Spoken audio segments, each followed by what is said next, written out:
anytime that they ask her a question about, what is your plan?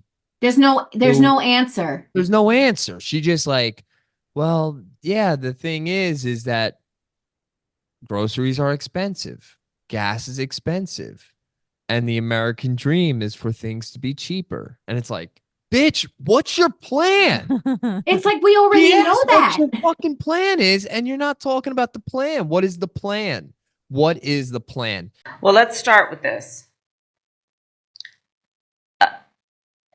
Prices have gone up, and families and individuals are dealing with the realities of that bread costs more, that gas costs more. And we have to understand what that means. That's about the cost of living going up. Welcome to the Urban Movement Podcast, where hosts James and Danielle Urban are your guides to stepping up your self-improvement game with motivation, a side of humor, and some straight-up real talk. This is the intersection where authenticity and personal growth meet to help you break free from the Matrix. And unlock your full potential. Get ready for honest, raw, and uncut conversations with special guests. Let's dive in and start moving forward with the Urban Movement Podcast.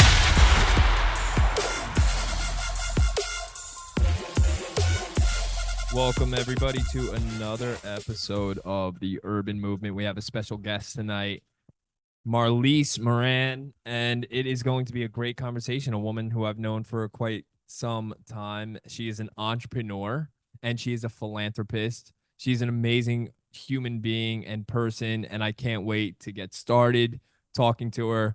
Welcome, Marlyse. Thank you so much for joining us today on Hi. the Urban Movement.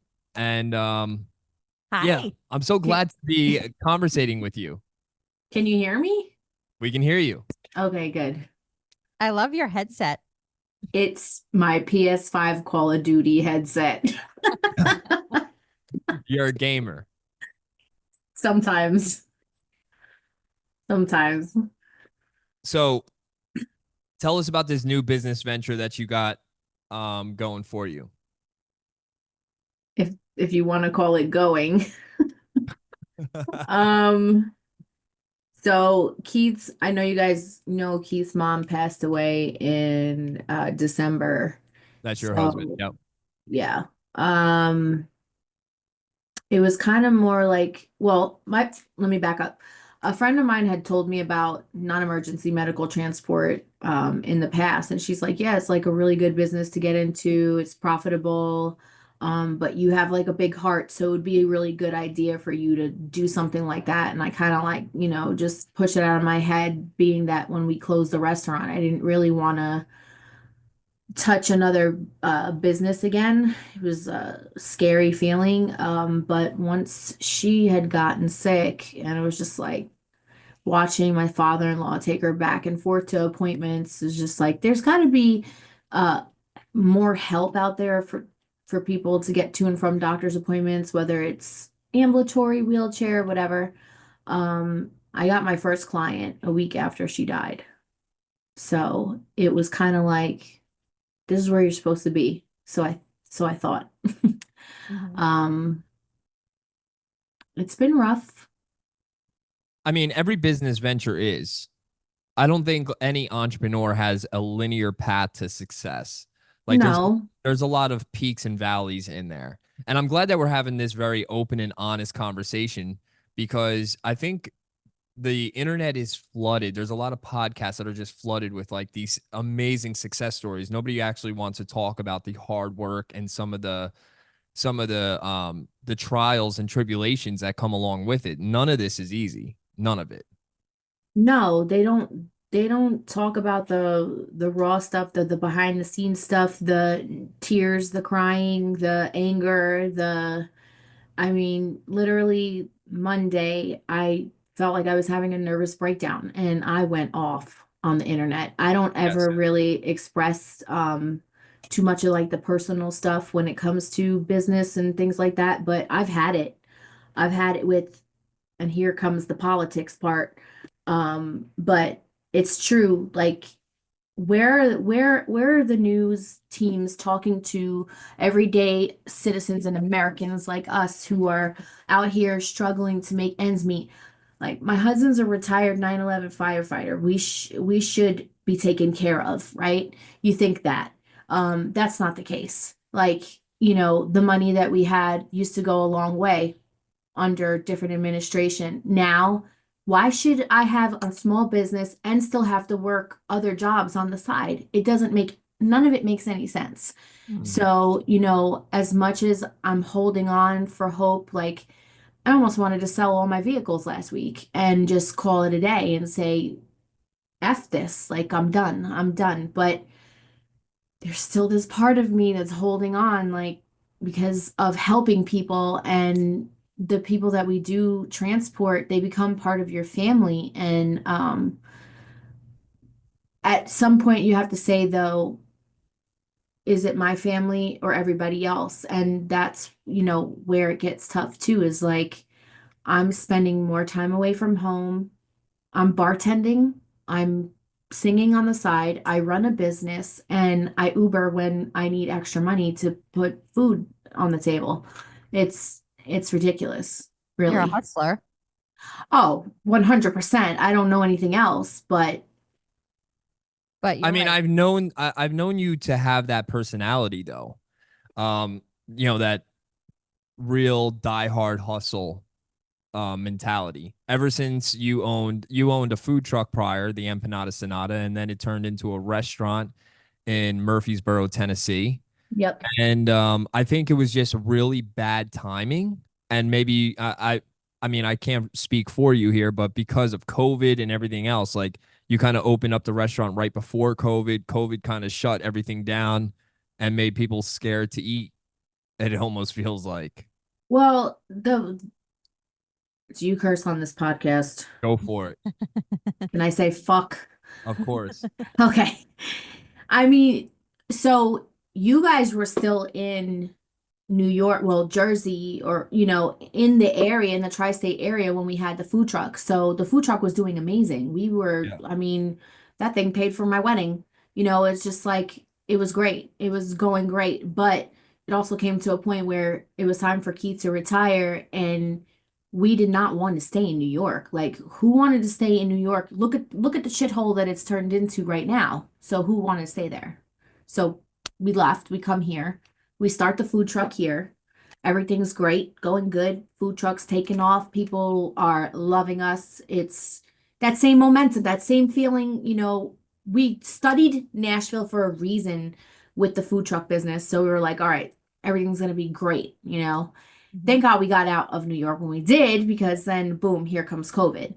So how that transpired was they started putting regulations on the food trucks more so than the restaurants. Like, it didn't make any sense because like you could go up to a food truck and do a takeout, but you could go into a restaurant and do a takeout too. Now, you had to wear a mask in a restaurant, but then you have to take the mask off to eat the food. So I mean, it was just like insane. Didn't make any Nothing sense. made any sense. Yeah. No. Nothing makes any sense either now. No, Like it doesn't. I look back on that time and I'm like, God, we were doing some weird shit. Like I just saw not to get off the topic, but I just saw an old post. It was a post of Mayor de Blasio. Remember when he was doing this? You can eat a cheeseburger. Go get your vaccination shot. You can get a cheeseburger and fries. And you're like, what? Like you're What? coaxing people to get a vaccination that is really experimental, and they know nothing about it. And then they're feeding you And then they're gonna food. feed you fast food. Like, Yeah, this is because that's real And then healthy he's for biting you. into. He's like, so good. You're like, oh my god, they really think that we're brain dead. And some people some people are. cashed in on that deal. Mhm. No, they really, I That's mean, the sad part. Some it people is. cashed in on that. They tried to get people, and that's what happened a lot with the food business. I mean, they had a lot of people by the balls, and like, especially New York City, look at how many restaurants that have existed in little places for years and years and years, family owned that like you put these regulations. So here in Tennessee, it was a little bit less, but what they did with the food trucks is they cut all of our festivals off. The only thing we were allowed to do, that's what killed us. So the only thing we were allowed to do was go to people's neighborhoods and you had to order on an app in advance. Nobody, people in neighborhoods were like, I'm gonna cook my own food at home. I'm not eating from a food truck, like whatever. So the opportunity came to open a restaurant to have a little bit more clientele. We should have never went for it. Whatever, we thought we were doing what we needed to do. Once it did start going and they like lifted some regulations, then we couldn't find anybody to work on the food truck because they were giving out all this money. Nobody wanted to work. So now you have the food truck that was bringing in all this money. Festivals are starting to come back a little, and no one runs the truck. So you got a landlord who's not going to budge on the rent, who's not going to come down on the lease instead of saying, hey, you know what? I'm not going to lock you into this 5-year lease. Things are bad for everybody. Let's try and get out of it. No, literally last month, he just let us out the lease. We were still paying rent on an empty place. That's crazy. Because of the contract. Because of the contract. Exactly. Oh, God. Between the food costs and the rent, that was the two highest bills that we had with the restaurant, was the rent and the food costs. I mean, payroll wasn't going to be a problem because my people had to get paid. That was, you got to take care of them. So once the restaurant closed in 2022, I was like, I was devastated, depressed. Oh,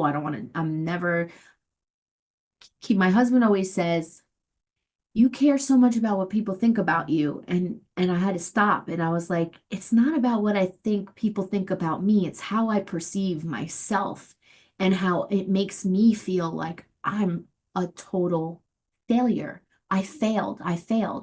And I got to get it out of my head that there were too many things against us at the time so we didn't get a bailout like these mega corporations, but I took a little break, not very long because I can't sit still. I think I took like a month off after the restaurant closed and I started applying for jobs and I started bartending down in Nashville and I love bartending. I've been doing it my whole life. So I'm a people person, started making some money just to help pay the bills. But then Keith's mom got sick. Then I took another job closer to the house, still bartending. And then from there, she got worse. I tried taking another bartending job to try and get health benefits because here's another kicker for you. So we have great insurance coverage in New York. Now, we come out here and you would think like a retired 9/11 firefighter should have like the best insurance in the world.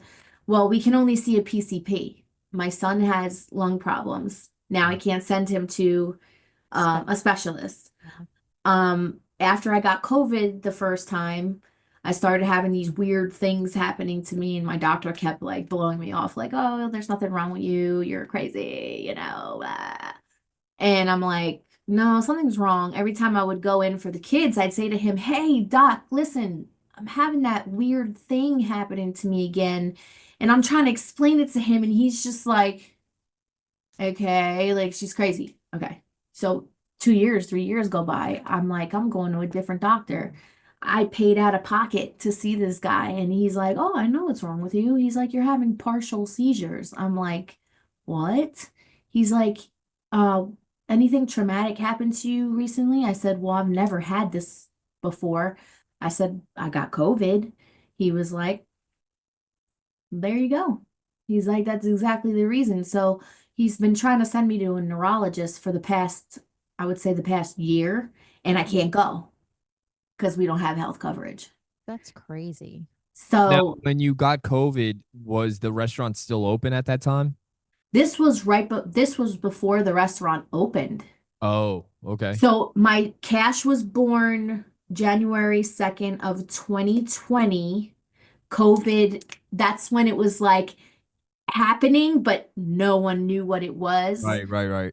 So, I had gotten it then, and then it was like right after that I started experiencing every couple of weeks these weird auras would happen. Basically, I just like kind of freeze and go into like a state of blank. I'm not seizing out where it's like it's not epileptic. And I get hot, all this hot comes over me. I could taste metal in my mouth and I'm gone. You could be talking to me. I could look right at you and you sound like Snoopy's is it Snoopy? Not Snoopy. The Charlie Brown teacher. Charlie Brown teacher. And Yeah. just like Yeah. and I'm just like spaced out in another planet. And then as I start to come back, it takes me a second to realize where I am and then I throw up. Oh, that's And I scary. lose my taste for 3 days. Can't So taste dangerous. nothing. Weird stuff. Is it still happening to you?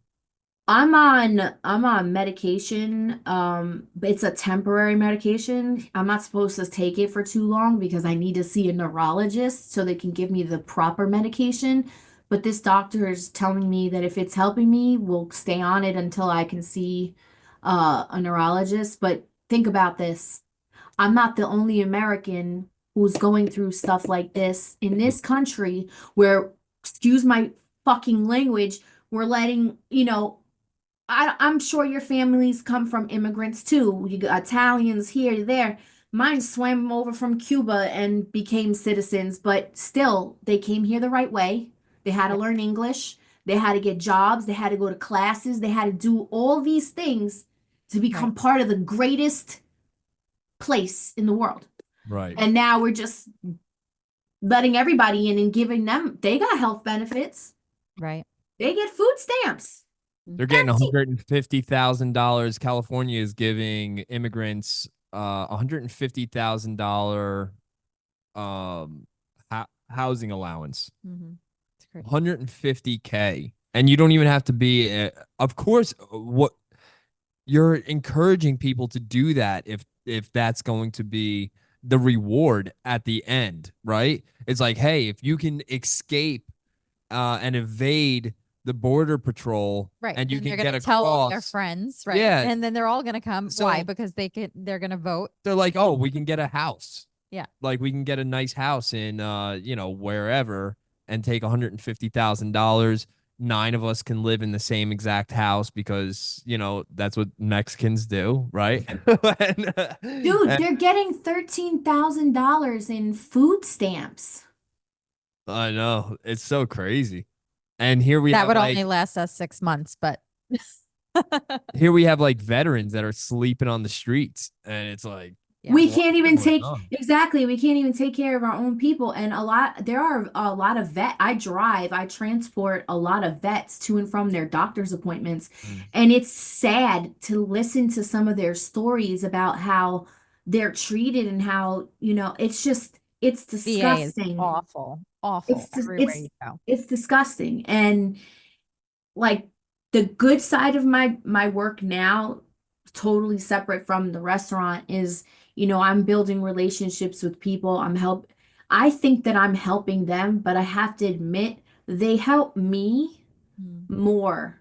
Like I was in my car crying the other day and one of my clients walks in and she just puts her hand on me and she starts praying for me and she's like, God, I'm like, I'm supposed to be helping you. Why? This is not how this is supposed to go. I'm supposed to be helping you. But it's crazy the stories that you hear. And like, so a lot of my clients are through insurance. They're insurance based, and a lot of it is Medicaid. They're older or they're on disability or, whatever. And they're living on $800 a month, check to check, Wow. with nothing. Transportation. So what I charge for somebody private pay is kind of expensive, but it's the service that you're getting to go with it and the specialized wheelchair van and stuff like that. But see, when you go through insurance, they get like $400 or $500 for a trip and they want to pay out a person like me $30. Wow, dude. Yep. Is that Take not their cut. incredible? They take their cut.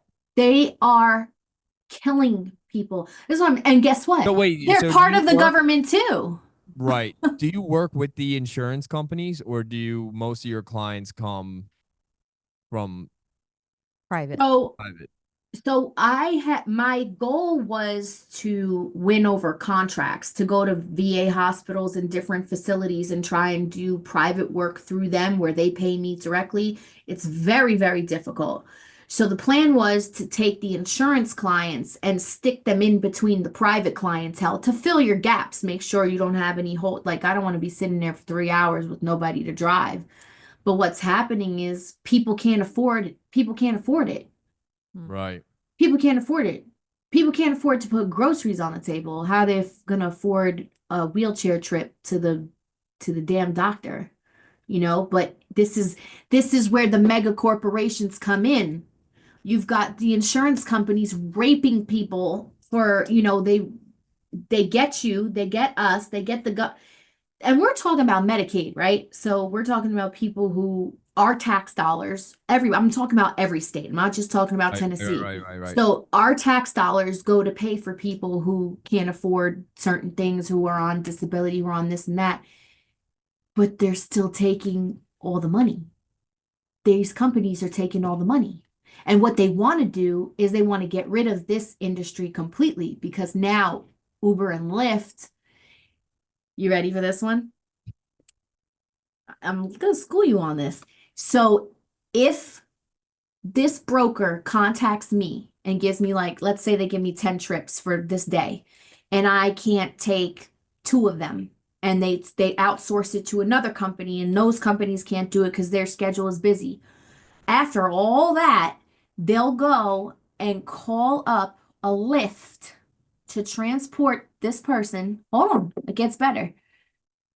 They'll pay them probably triple the amount that they would give me plus a tip.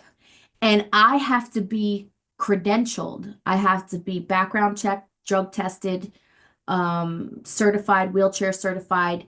I have to switch my license over to F class for hire. So I have all these qualifications that I had to get to even work with them, all for them to just send a lift in the end. But what if it's It's not laughable, dude. a wheelchair? Well, I guess not everybody's in a wheelchair, but yeah, obviously most lifts aren't wheelchair accessible. No, but there are more ambulatory clients, which are people who use walkers or who can still walk a cane.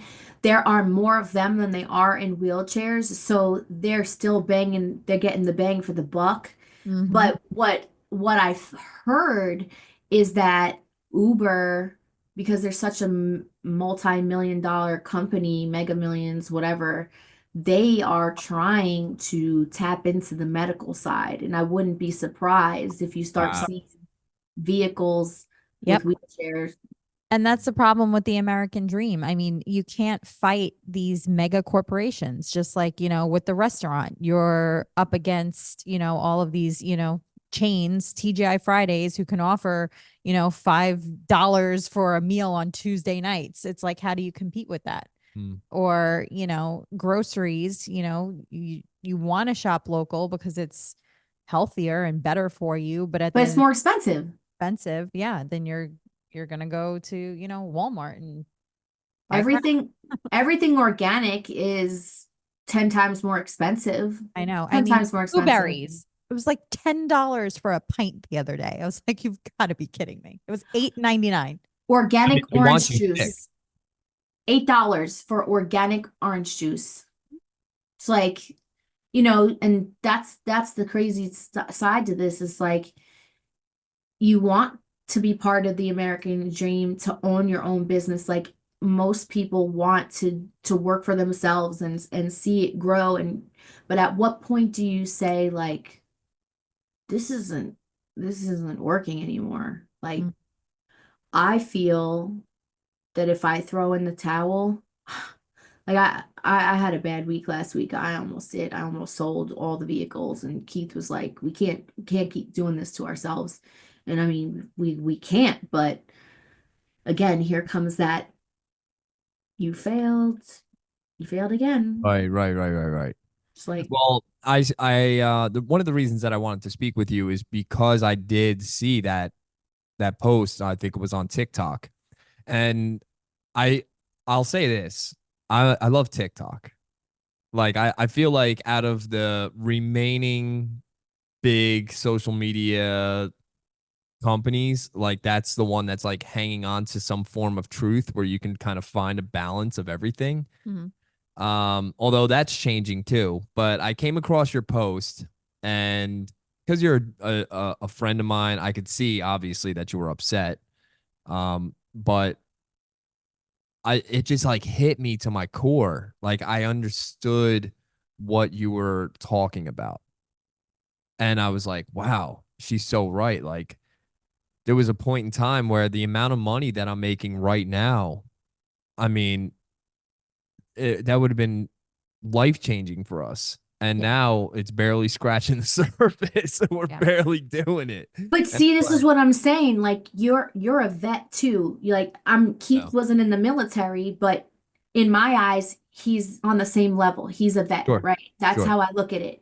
And I'm saying to myself, okay, at one point in time, that money, those resources that, when he got put out on medical from 9/11, you know, it used to cover the mortgage, it used to cover all the bills, it used to cover everything, and there was still some left over, and we could still take the kids to do something or go on a vacation. We haven't done anything this past year. Nothing. We haven't gone anywhere. We haven't taken the kids anywhere. I had membership to the zoo. I had a membership to this place that we haven't done anything. That money doesn't even scratch. It's like gone. Second week after it comes, it's gone.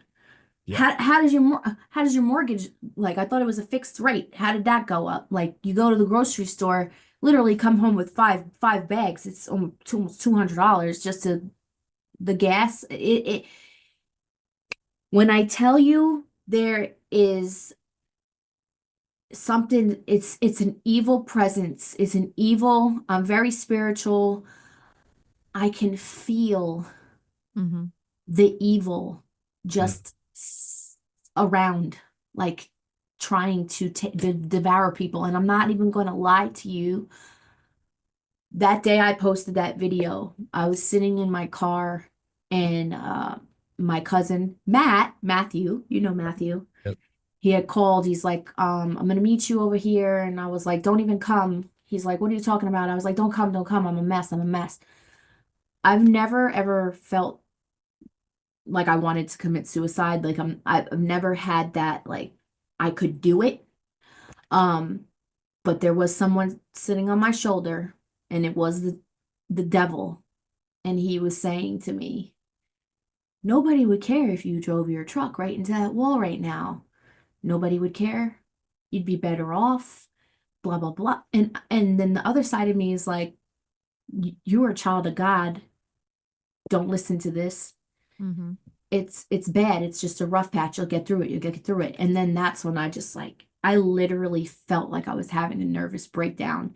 And I don't know why I took to the internet. Part of it was stupid of me, but the part of it that I felt was the realest is that people should know what everyday American citizens are going through. And I'm not talking about your rich people. I'm talking about you and me, people Yeah. who are busting our asses to take care of our families and our kids. And why are we going through this? Well, I think there's not a lot of people that are talking about the real shit that is going on. Like it's easy to show the vacation, it's easy to show the new car. I mean, we've talked about this in the past. Anybody can take a picture in front of a new Mercedes. To go on social media and to really tell the true story of what's going on is incredibly difficult because there's something about social media, and the one thing that I have this love-hate relationship with social media, but one of the things that I really do not like is that, and it happens to me too. Like I'll see someone like posting something, a vacation or something, and I'm like, I start getting this envy feeling, and I'm like, how do they have it? How do they have that money that like I had that money? Like it seems like it was yesterday, and then within, it seems like the last year and a half, it just kind of evaporated, and we haven't made any new purchases or anything big in our lives. And suddenly, like, they're just taxing the shit out of my, my, like, I'm just getting taxed like ridiculous. And the cost of everything is so much more expensive. It's like, how did inflation go up 20% or whatever they say? But I feel like, like it's groceries more. went up 60%. Yeah, it's definitely more. It feels There like it's more. there was a guy that I saw a video. He he was talking about like he orders all of his groceries off of Amazon, Mm. right? And he pulled up a receipt that he had from 4 years ago. It was during I, Trump's administration, right? I did this on Walmart. You seen it? No, I actually did exactly what I know. He reordered everything. Reordered it, Yep. and it was like 400 and some odd dollars. What was once $120 bill was now like $400, and it was like basic grocery items. And it was like, what the fuck is going on right now? Like, how is this happening? Yeah. And the whole country is feeling it. The whole country's sweating it out. And you know, my fear is that this upcoming election, people have a lot riding on this. Everybody's hoping for one or the other right now. And I don't think either of them are gonna fucking be able to change the damage that has been done over the last 4 years. Neither of them. Even if Kamala Harris was coming in with all honesty, which she's not, this woman is a lying sack of shit. Mm-hmm. Like, She is not gonna do a thing. Even if as bad as it is, I think Trump could make a change. It might not be the drasticness that we need to see, but it isn't gonna be as bad as it is. And if we get her, we are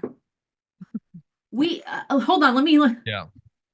We are. How does she talk? With her shoulders and all this and stuff. What A lot will of word be? salad comes What out of will her. be? That was meant to be the past of the past and the present. Get the fuck out of here. I mean, she's got to go. She's got to go. She is It's like an act. it's An a actress, yeah, she's an actress, and they put her in this position. It's a bunch of word salad. Like, she has nothing. Donald Trump has spoke about tips being non-taxable, and then she came out right after and she's like, I'm not going to tax tips. And it's like, he just said that. He just said that shit. Because she has nothing. She has nothing. She has nothing to bring to the table. She has nothing at all to bring to the table. There are so many videos out there. Like, this is what I tell people. I'm not ever going to be like, oh, first of all, I'm not judgmental about things like that. I have friends who choose to lean that way, and that's fine. And if they ask me a question, I try to be educational as much as I possibly can. But like, do your own research. Yeah. Look a little deeper. When they say go down the rabbit hole, like, sometimes you have to go down a rabbit hole in order to see things for yourself, or kind of like pick up pieces and stories that might not be out there. There is plenty of videos, plenty of evidence of things that that has said about what she would do if she became had more power. It's disturbing. It's disturbing. Yeah. It's quite disturbing.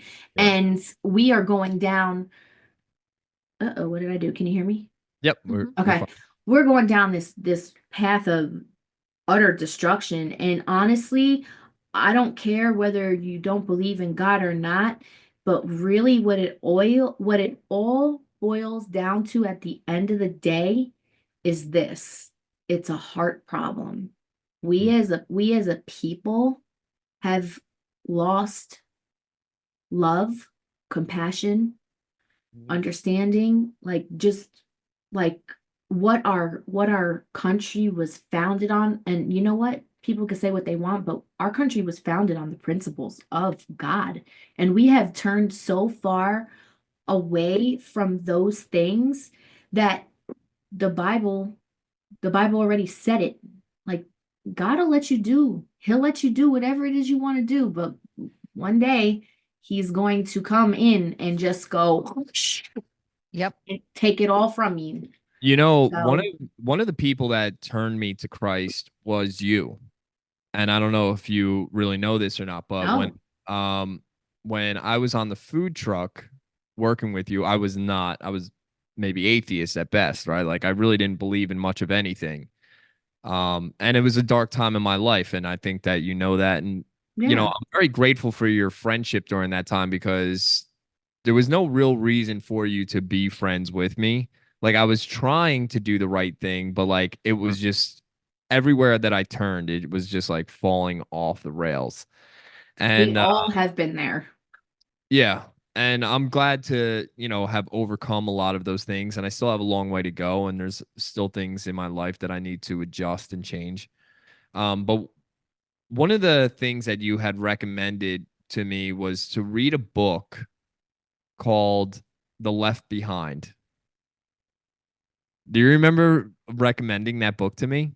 I read the entire, so I started off with Left Behind and there was a whole series. I Yeah. read that when I was like a teenager. Yeah. Wow. Yeah, so I listened to it. I didn't read it. I listened to the book and I was I was captivated. Like I Yeah. was like, "Oh, wow, this shit could actually happen." Like it just felt like not only It's that, but happening. it's happening. And the thing was is that like when he wrote it, it wasn't happening. No. Like that time, like what we're living through right now was not happening. The dog is trying to yank my arm off right now. So you see me pulling every which way. But It's see, it was his interpretation of the book of Revelations. And correct. see, Yeah. like now, for somebody who said I was probably an atheist at the time, like you can't give somebody the Bible and say read Revelation and expect them to fully to capacity understand what that even means, because even me going back, being in church my whole entire life and then reading it, sometimes I'm like, what does that even mean? Like what is this, what is he talking about, and you have to really take a step back and you hear, when different preachers preach about the book of Revelations, there's always something else that you kind of grasp from it. But the books itself had more of a in-depth explanation. But what I get now, what triggers me the most from those books is what was the biggest part in there? The media. Yeah. The media. They he used it in the books, and it's so crazy because back when I was reading those books, we didn't have social media. They only had cell phone, like cell phones were just become a thing Right. where Right. the only thing you really could do was send what you could spell out hello with the numbers on a Yeah, cell yeah, yeah, yeah. phone. It wasn't anything like major like what we have now. So could you just think about it? That was like in the late mid 90s, late 90s that I started reading those books. It's Mm. crazy. It's It's like crazy. accurate to today's modern times and like just how it evolves. Yeah, the movie doesn't compare like to the book. Like the book is so incredible and like you, Is I that with also the guy from Growing Pains? yeah, yeah, yeah. Okay, I've seen it. Kirk He did Cameron. Kirk Yes, Cameron. yeah. Yeah. I was addicted and I did the same thing. Like I was like, I gotta listen to the next one and the next one and the next one.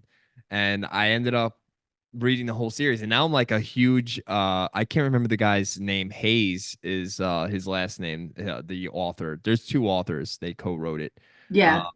but yeah, he's like one of my favorite like authors now. I like listen to all of his books anytime I see something out there because they're all religious based and they Right. all kind of have that um you know referent like biblical references in modern day It's more experience. relatable Yeah, yeah, yeah. to where you can understand because, like I think that's the other part is too, the hardest part about bringing someone to God or trying to lead souls to God is that it can be very confusing and it can be stuff that people don't understand. And if just like for you, it made you look at things differently, but it grabbed you, grabbed your heart. It did something. I mean, I was raised in church my whole entire life, and I'll be honest, I'm a backslider. I'm the biggest backslider there is. And a lot of the reasons is because of childhood traumas, things, that have gone on in churches, because let's be honest, not all churches are great either. But what I really can't get behind, tell me if I'm wrong. Tell me if I'm wrong. I have I think we all have gay friends, gay family. I am not homophobic in one bit. I have tons of gay friends and family. Um, I don't tell people how they should live their life or what they should do with their lives, but the Bible is very clear on where God stands, where Jesus, where he stands and Right. stuff. But these churches lately are really grasping to bring people in because they've lost so many people to the world that they're willing to like say that they accept this or that. And I'm not just talking about homosexuality. I saw a lady on a pulpit saying that she was okay with abortion and she's a preacher. And I'm like, Yeah. okay, Where do you draw the line? Yeah, I know. There's a lot of stuff in the Bible that, I feel like could be a gray area at this point in, how far we've come from where it is. But there are certain things where you just have to draw that line. It's one of the things that actually last night Danielle and I were speaking, and I said, one of the things that I'd really like to do with this podcast is raise money for this organization that I had found, researched, and what they do is they offer ultrasounds to women who can't afford it. let's So do it. so before they get the abortion, they can go get a free ultrasound because they say that once the mother hears the heartbeat of the child, the chances of them getting an abortion after that decreases by like Significantly. 80%. Yeah, like it's a giant jump from the, because they get that connection. They're like, oh wow, there's Yeah, something because Planned Parenthood is lying to them. See, Planned Parenthood won't even they don't even go in there and let you even have an ultrasound to listen because they want you to think it's just a clump of cells and that like, oh well, you're doing this so it's not a baby. It's not a baby Planned form. Parenthood was created by a racist woman who wanted to kill the black population. Fact. That's an absolute fact, and that is why you will see more Planned Parenthoods put in low income communities, especially African American communities. Yes. And if you look up Angela Stanton, she is a relative of Dr. Martin Luther King. She's the niece or great niece to Dr. Martin Luther King, and I follow her on Instagram. Come in here, babe. I follow her on Instagram, and she is out here like trying to save babies. She opened up a place called Auntie Angie's House, and she takes in women who are pregnant, especially in lower income, and she helps them to get on their feet, help take care of the babies so they don't have abortions. But she is fighting out here, fighting. I think she's in Georgia. Look her up, Angela Stanton. Sometimes some of the stuff she posts is crazy, but for the most part, like I'm behind what she represents, and she's a RFK and Trump supporter. Can you say hi? No, that's Cash. But it's the truth, and she's like, why are all these people out here like black people this and African American people that, but you can't even stand up to your own people in your own community? She's like, don't you know they're trying to kill us? They're trying to kill us all, and you're falling for this. And this is what Harris and them stand for. Like, how do you not see what they're trying to do? It's very evident to me. Very I wonder evident. what the actual motive behind a lot of this is. I don't know if it's population control that runs through my mind. It might be like Yes. a multi-tiered initiative. Like, oh, it's like a two birds, one stone type of scenario where it's, yeah, we'll be able to reduce population, but we'll also be They're able harvesting to, organs. Yeah. No, And like this. I also think like it has something to do with the cells that they're Mhm. using to what do they call that? Stem cell? No, not stem cell. Oh, Because the stem cell you can get from an umbilical cord. yeah. But what is that thing that which also might be a weird thing. I don't know. But what is that thing that you were saying the other day? Adrenochrome. Adrenochrome? I know what you're talking about with they say that the elites have Yeah, like, and yeah. that was like a rumor back in 2001, and it's still a rumor that exists today.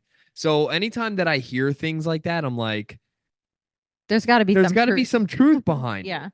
Conspiracies aren't all conspiracies. They had to start because of something that had some relevant truth to it. And not just that, but I watched a clip, and it was little kids' voices, and then it showed like the womb and a little cartoon of a baby in the womb, and it says, "Hi, my name is Andrea. My mother aborted me," and blah blah blah blah blah. Like it's telling a story, and then I was used in this vaccine for blah blah blah blah blah.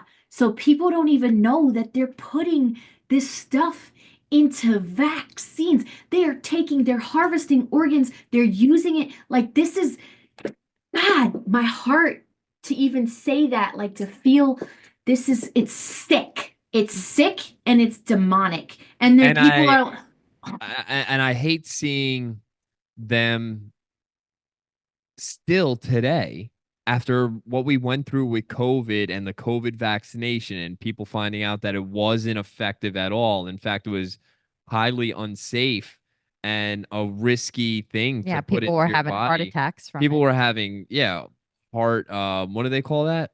Not heart attacks, but there was something with the heart that they were getting. Um, Arrhythmia? no, not murmurs, Murmuring? no. no, I can't remember. People out there will recall what I'm talking about, but um, Sick. yeah, I start to think to myself, you know, are they putting this into your body as like a cult ritual? Like my mind goes into like this very dark area where I'm like, this is satanic. Like they're taking a dead fetus and they're killing it and then they're injecting it. Like it's fucking insane, dude. But And it is nobody's saying anything about it this. is insane, but you know what? Not enough people really know about this stuff because for one, we're being censored about anything that we try to talk about when it comes to this stuff. It's so hard to get these things out into other people because they're trying to block it. But we have, like, I'm so glad you decided to talk about this because I remember as a child, my mom took me with her to Planned Parenthood. I think I was like 7 years old. And she's like, we're gonna go here. And I knew what abortion was at an early age. Like, I knew. She told me Mm, that we were gonna go help save babies. And all you had to do was tell me we were gonna help save babies, and I was on board. wow. But I remember vividly an abortion doctor coming out and screaming in my mother's face. And then he took my lunch or my breakfast or whatever and threw it and smashed my bottle and told us to get out of here. And like, I think about that now, and I still have a heart to want to help where the pro-life thing comes in, Mhm. but they are censoring, they are blocking, they do not want you to know this information. Everyone's screaming, oh, women's rights, women's rights, women's health. That's not women's health, okay? That is not women's health. When they said, oh, what did Kamala say? Oh, the women in the street, they're just bleeding on the ground and the floor in the middle of a parking lot. No, they're not. No, they're not. Get free. What Yeah, have we you were seen just talking about that last night. We We were were talking saying, about that as well. the statistics that they don't tell you is that most women or usually young women who do Most have, it's a great majority, like 98% of women who get an abortion are doing so because of an unplanned pregnancy. It has nothing to do with them being raped, or It their has health. nothing to do with incest. It has nothing to do with their health. It has nothing to do with any of that. It has to do with them getting pregnant accidentally and then going to an abortion clinic thereafter. That's the majority. That is the Absolutely. overwhelming majority. It's not even fucking close. It's like 98% of women that are getting an abortion are doing it because they got knocked up by their fucking scumbag boyfriend. Most of the time, that's what it is. Yeah, or some guy they just met at the club. I mean, that is the truth. It is the truth. And then you hear them say stuff like, "Oh, well, I was having a miscarriage." A miscarriage is that's very offensive. I'm sorry. To even put abortion and miscarriage into the same category, Right. There are knowing so many have a women who friend struggle with that. Yeah. I have a friend who lost 3 children. 3 children. I couldn't imagine that. Mm. Losing 3 kids. Like, I would be a basket case. But to even put the two in the same sentence, okay, a miscarriage is happening that was not a plan to happen. Something that just, an abortion is killing, murdering. You are Let's be graphic about it. Let people see actual pictures and actual footage of what really happens when they inject the solution into the mother's womb of what happens to the baby when the They saline disassemble it. they're crawling trying to get away from what's happening to them, Mm. pulling their limb. Like that's satanic. That is satanic to an extreme. And you know what? I know women who've had abortions. They've openly talked to me about it. I've never once said to them, "Oh, you're disgusting," or "You're a satanic person." No, I prayed for them, and I said, God, if God can forgive a murderer on the cross next to him, what makes you think that you're not forgiven? Well, we have to, that's the one thing that we have to talk about though, is there is forgiveness. There is forgiveness, There but is forgiveness, let's but move there's on. also a way in which we can change the future as well. And no, you know, by us knowing what is being done now and being able to say like, hey, there's something that we can still do. And that's why I said like that organization that I found, I wish I had their name. I should have really researched this before, but I didn't think that this was going to go in this direction. Sorry. But yeah, I'm gonna find it out, and when I do, I'm gonna make sure that I tag it in the captions of this. If we can just write a note down on that, Okay. so that I won't forget that. But because yeah, that's an important in fact, I'm gonna mark it right there. That's an important factor in helping to reduce this. I feel like it's an endemic that's happening right now, and I don't even know. Maybe it's not happening as much as it's being talked about. What, abortions? Abortion.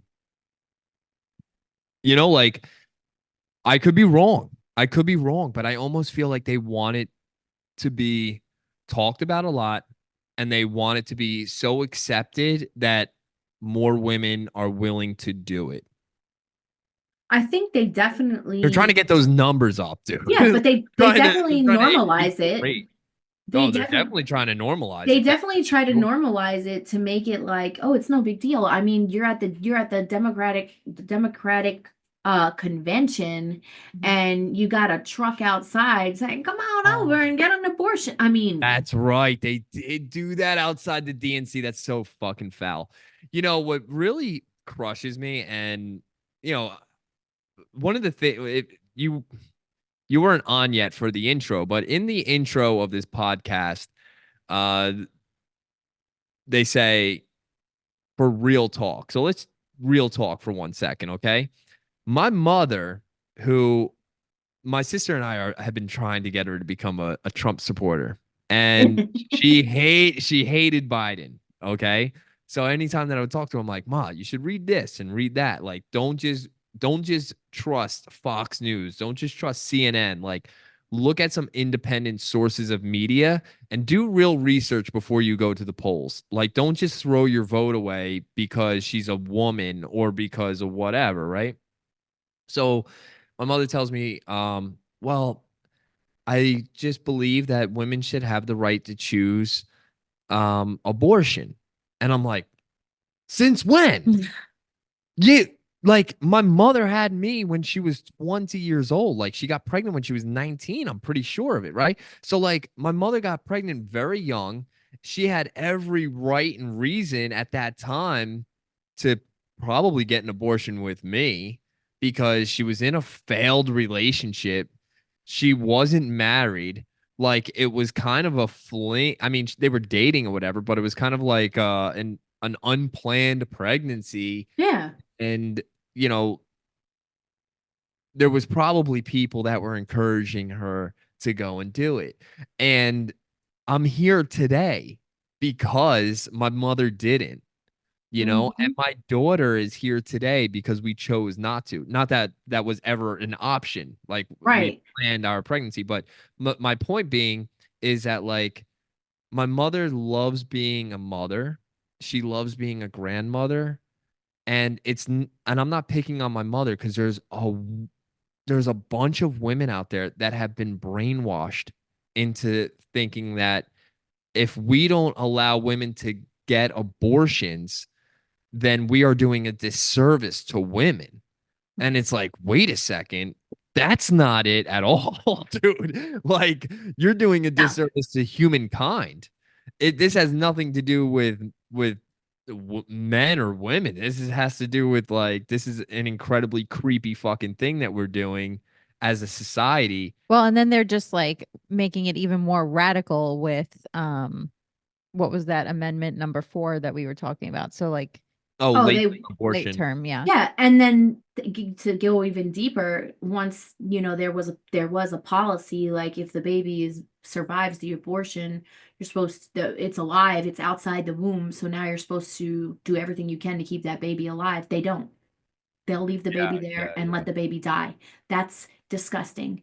That Amendment is 4 say disgusting. no. If you're against abortion, if you agree with what we're talking about here tonight, Amendment 4 is going to be up for vote, and that's going to be late term abortion. And if there's anything that we can do in reducing this or minimizing this is the late term shit. The late term thing is super fucking disgusting. We're not talking about plan B. We're not talking about 3 weeks or whatever the case is. I mean, that's bad enough, right? But like, we're talking about a fully matured pregnancy and then the woman being like, I don't want to do this.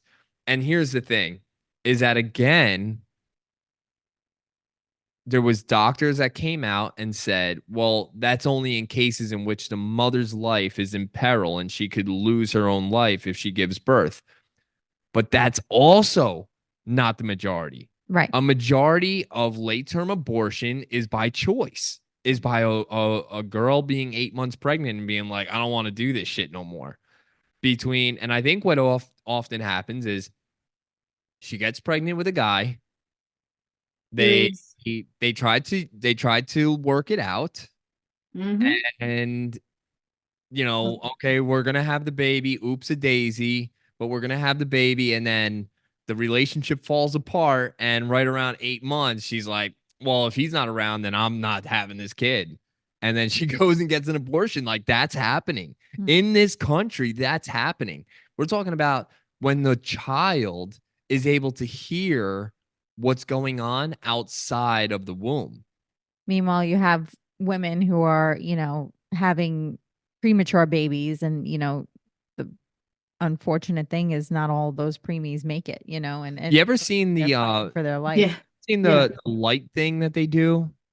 They put a light up against the belly. And if you ever put like a high powered flashlight up against your Yeah, you hand, can see through.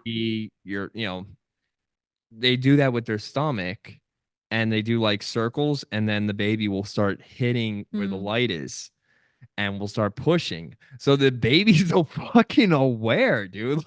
Like you're killing a very like aware thing. Yeah. Like I a mother can give birth at 7 months and the child is gonna live. Yeah. yeah. It happens I again. I sang to Lennox all the time. I sang to my stomach, I sang to my belly all the time. Mm. And this kid, like, he used to hum when he was born, he used to hum, sing, like he's a musical kid. Like, Mm-hmm. he heard me singing to him daily. It's crazy. But what I do want to say is, like, where are these feminists, that are so pro women, right? Where are they also too with boys going into restrooms with little girls in schools that maybe just experienced their period for the first time and are in the bathroom and there's this boy in there? Where are these feminists that are all like, gun ho, ready to tear shit apart?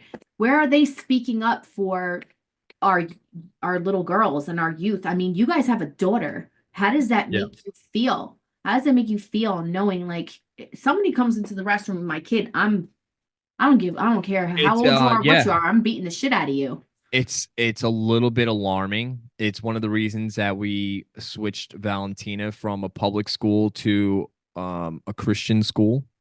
I feel like the values are more aligned to what we believe in this day and age. And it kind of sucks because I always thought to myself that a public school was the way to go because I grew up in a public school and I'm looking at it today and I'm like, There's a It's lot not the same. they it's get not the away with same. because they don't want to hurt It's anybody's shit. feelings, It's and shit. everything has to be politically correct. Yeah, It's but politically correct. The education itself is dog shit.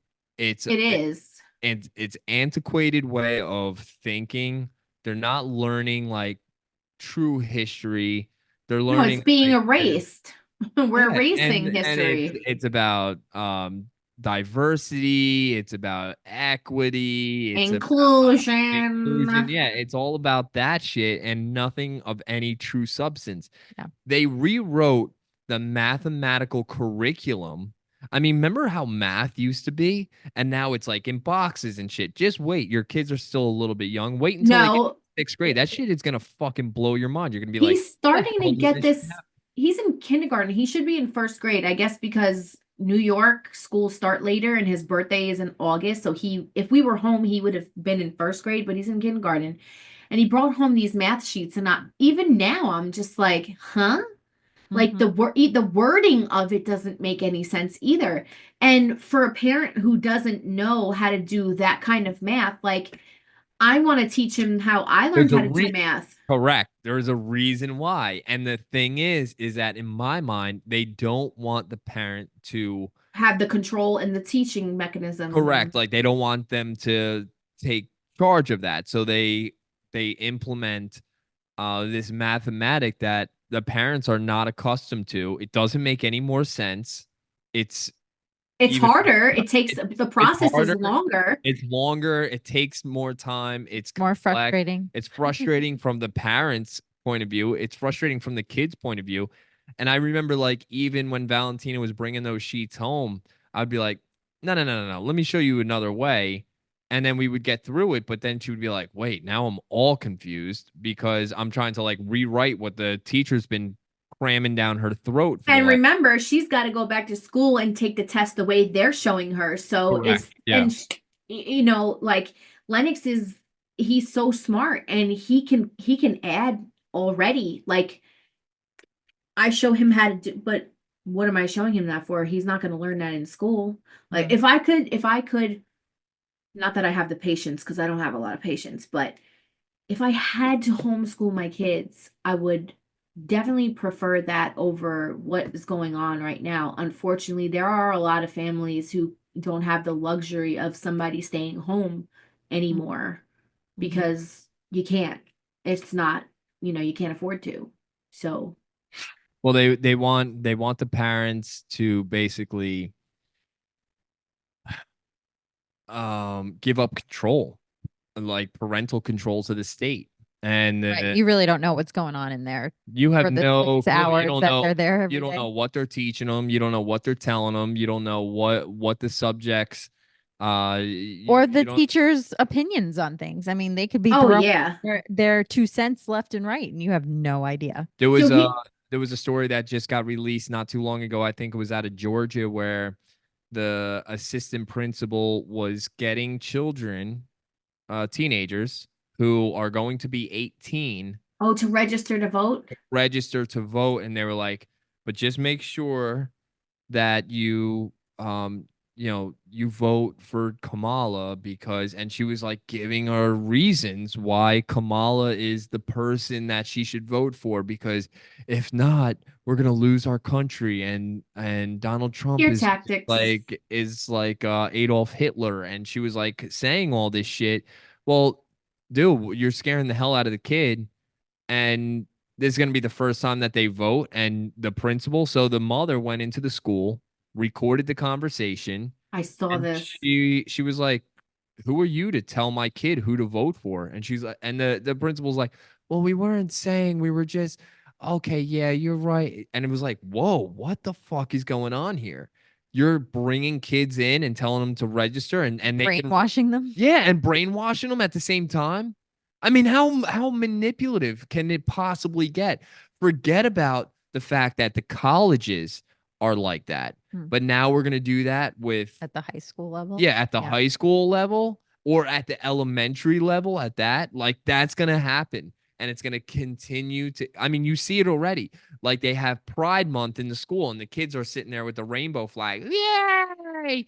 You see, Good Morning America. I posted it on my stories the other day. Good Morning America. This 8-year-old boy dressed like a female is out there, and adults, dude, adults. Michael fucking Strahan from the New York Giants, Oh big God. celebrity who took a Blue Origin rocket up into space. This guy is sitting there clapping. It's like, what are you, nuts?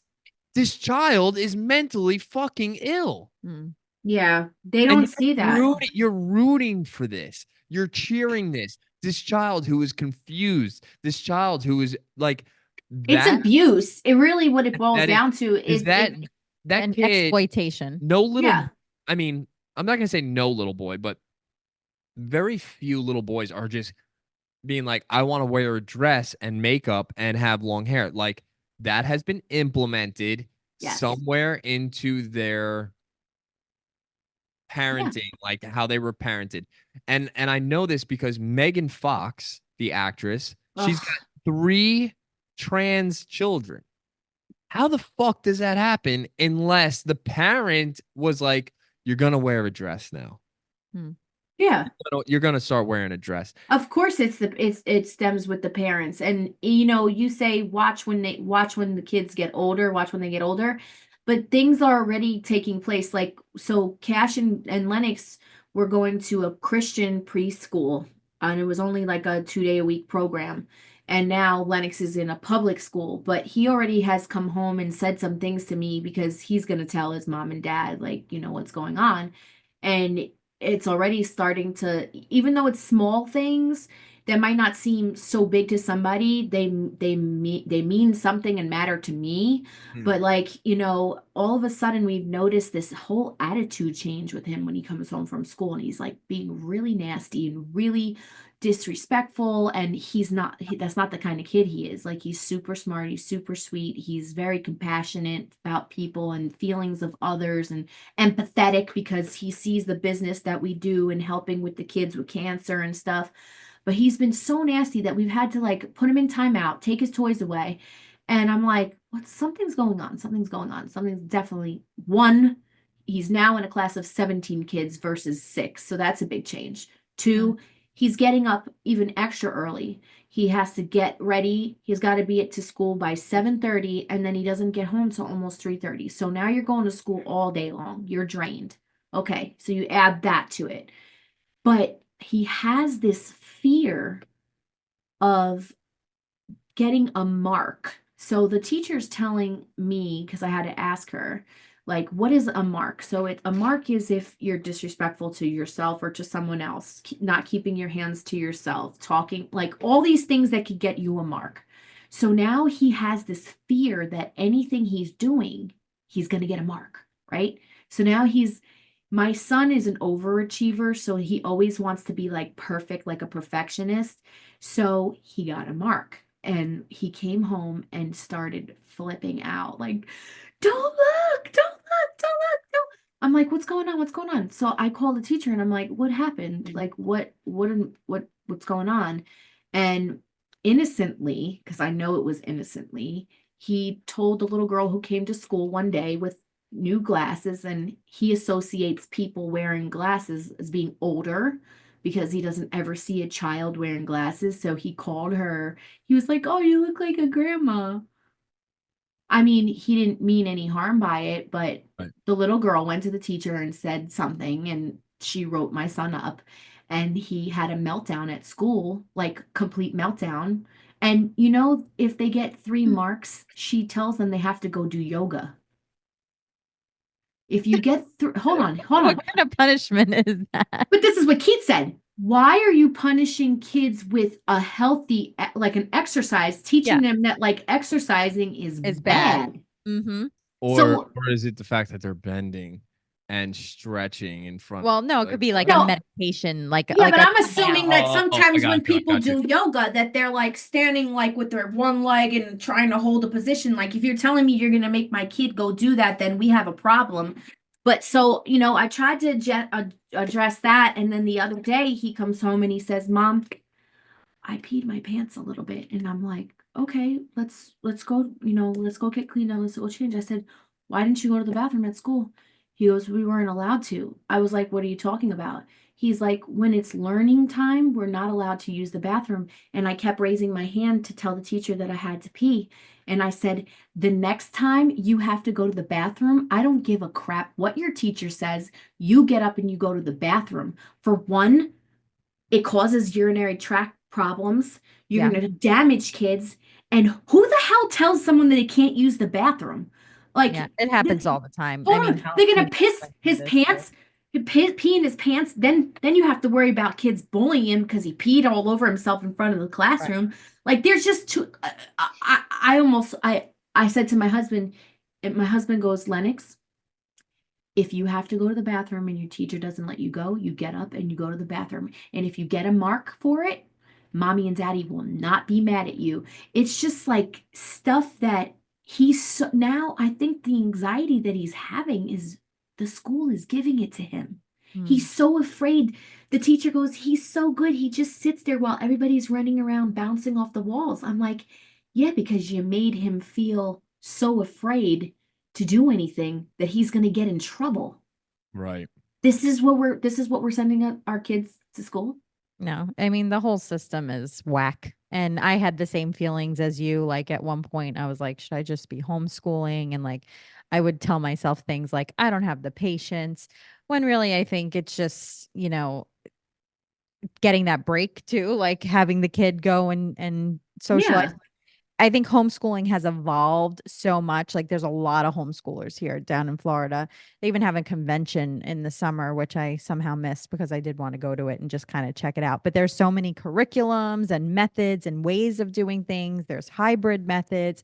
There's cohorts where you can like literally send your kid off for like 2 days a week to somebody else's house and then you take their kids. So there's so many ways. So I would just say like, do your research and Look I'm not into saying it. Yeah. homeschooling might be a solution or maybe, looking at a different school because yeah, the mental health part of it I think is super important because if they're struggling at that level, kindergarten, like it's just going to get way worse, and you don't want that for your kid.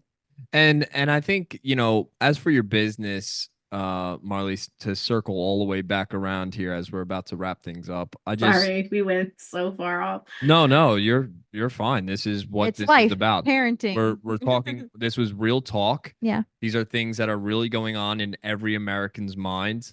And these are conversations that are hard. These are difficult conversations to have, but they're conversations that we need to have. We need to have more of them. And I think people need to stop getting, one-way conversating using social media and social media alone. And they need to have more open dialogue with their friends and their family and people that they agree with and people that they don't agree with. That's just as important as well. But tell people where they can find your business and how they can follow you on social media. So we are based out of Murfreesboro, Tennessee. We are about 30 minutes from Nashville. We have 3 vehicles to transport handicap, elderly, vets, anyone who needs to go to and from doctor's appointments who don't have that reliable transportation. We can take you to doctor's appointments, hair appointments. I mean, anything that they cannot physically do and get to on their own. It's much safer option than an Uber where you don't know who's coming to get you, not to knock people who are driving Uber. But to have that family oriented person, somebody that you can rely on being there for you. We are on Facebook, we are on Instagram. Um, I would not say follow my do not follow my TikTok for business purposes because you will not find anything on there that's associated with Gentle Hearts Transportation. That'll be like silly stuff, music, me singing, or yelling at the government for being the pricks And that that's they are. fine. Hopefully, Um, we'll follow you for all three. Gentle Hearts is spelled with a Z, correct? yes, it's Gentle Hearts with a Z Transportation, and we are still going strong for the moment. Hang in there. Yeah. Hang in there. It's going to get better. And business evolves too. You Yeah, I was just thinking that. I was like, well, maybe she can think outside the box. Like I have a reliable source that I've had she does transportation. She doesn't do anything specific. She just, usually does elderly, but not to the capacity that you have with like the medical. But like I even needed like Valentina needed a ride one day somewhere and I couldn't be there. He couldn't be there. So I hired her, and I know We've that I trust tried. her for, my kid. We've tried that here. So again, it all boils down to money. And for me to transport anyone under the age of 18, I need us another frame of insurance, and I'm paying $3,700 a month for 3 vehicles of insurance. Wow. So I know this guy. He, I used to work with him, and then he started this business where he would transport organs around the state, like people that were doing like or getting organ transplants, and he would Uh-huh. pick up the organ from, whatever, a kidney from one hospital and have to bring it across the state to Tampa or whatever. And yeah, he made like some enough money where he quit aviation. Like he Wow. was, yeah, that was like his gig. And he was even trying to like convince me to do it too. He was like, "Hey, dude, I only drive like 2 or 3 times a week." And I'll go across the state, or I'll go up to Georgia, or I'll go to Pensacola or whatever. Sometimes the drives are a lot longer than expected, but it must be paying enough that he Yeah. quit his full-time job. I wonder if you could find out, like, did he have to get any special kind of certifications because of like I what you're have no what you're idea. dealing with, like as far as what you're Look into actually it, like, carrying? yeah, Yeah, look I would into think like so. organ transplant. I mean, to me, he Unless he was doing it like under the like the black market black, style. yeah, black market, yeah. And the conversation comes full circle, harvesting organs. But you know what? Gentle hearts, Oh right? no. You're transporting a heart gently, dude. I mean, There it right? is. There you go. With love You and have care. always a you're a warrior. You're a cosmic beauty. I love you Don't make me cry dearly as a now. friend. Mhm. And I look up to you incredibly. And I think a lot of people do, because it's not just your entrepreneurial mindset, but it's also your your gift to make people feel incredibly special. And I watched that firsthand with the children that suffer from DIPG. And they just now, I just heard this a couple of days ago. A child has recovered from DIPG. Have you heard about this? I did not. They cured a child that had DIPG. Wow. So look into that. I think it was somewhere in the UK. So Wow. hopefully there's going to be, if people don't know about DIPG, I would also highly suggest you look into that as well, because it's a it's a cancer, right? That occurs in the brain stem, and It's inoperable. yeah, there's the chance of survival was 0%.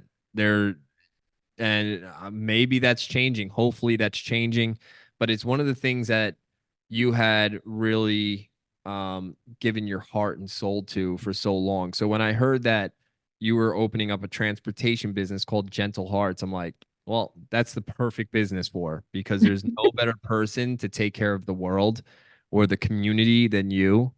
You have an amazing philanthropic. That was the word I was going for. Philanthropic soul. Yeah. I Yes. appreciate that. I Well, agree. we You're love very you. compassionate, Thank very you so giving. much for doing this with us. Yeah, thank This you. won't be the last time. And Have me back. I would Oh, love it. of course. Yeah, this is good conversation. Yes. And yeah, I'll be editing this and posting this hopefully sometime this week, although that's what I said the last time. But we're kind of getting backed up a little bit. But I have tomorrow to try to catch up on all this shit. We love you, and we'll talk to I you love guys. you both too. Good to Yes, talk to love you. you. Same. Thanks for tuning in to the Urban Movement Podcast with James and Danielle Urban. Be sure to follow, like, and share on Instagram, YouTube, and TikTok at Urban Movement Podcast for even more content. And don't forget to connect with your hosts, James and Danielle, on X at @TheJamesUrban and at Danielle_Urban_. Keep moving forward and embracing your journey with us at the Urban Movement.